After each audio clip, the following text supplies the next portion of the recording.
Hi friends, welcome to Godavari రుచులు. ఈరోజు మనం వాక్కాయతో పులిహోర ఎలా తయారు చేయాలో చూద్దామండి.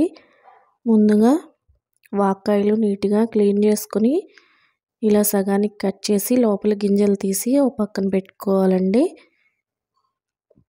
తర్వాత స్టవ్ మీద పాన్ పెట్టుకుని 1 టీ స్పూన్ పచ్చిశనగపప్పు, ఒక 1/2 టీ స్పూన్ ధనియాలు, ఒక 1/4 టీ స్పూన్ మెంతులు, ఒక 1/4 టీ స్పూన్ జీలకర్ర, 1/4 టీ స్పూన్ మిరియాలు వేసి ఫ్రై అయిన తర్వాత ఇలా పౌడర్ చేసుకోవాలండి. తర్వాత అదే మిక్సీ జార్లో వాక్కాయలు చిన్న బెల్లం ముక్క వేసి అది కూడా మిక్సీ పట్టుకోవాలి.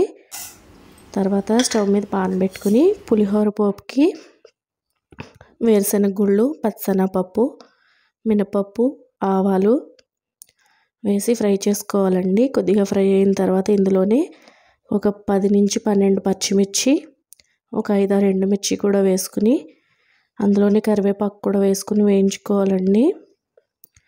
ఇది బాగా ఫ్రై అయిన తర్వాత ఇందులోనే 1 టీ స్పూన్ పసుపు, ఒక 1/2 టీ స్పూన్ ఇంగువ కూడా వేసి వేయించుకొని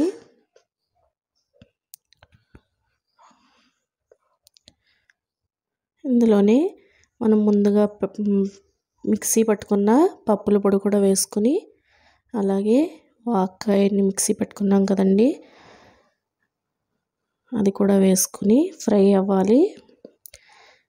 ఇందులోనే ఒక 2 టేబుల్ స్పూన్స్ సాల్ట్ కూడా వేసుకుని ఫ్రై అయిన తర్వాత మనం ఆల్రెడీ ఉడికించి వార్చి చల్లారిన రైస్ అండి, ఇది వార్చి చల్లార్చిన రైస్. ఇందులో ఈ పోపు వేసేసుకుని బాగా కలిపేసుకుంటే రెడీ అయిపోద్దండి వాక్కాయ పులిహోర. తప్పకుండా ట్రై చేయండి ఫ్రెండ్స్. నచ్చితే షేర్ చేయండి, లైక్ చేయండి, సబ్స్క్రైబ్ చేయండి. Thank you for watching.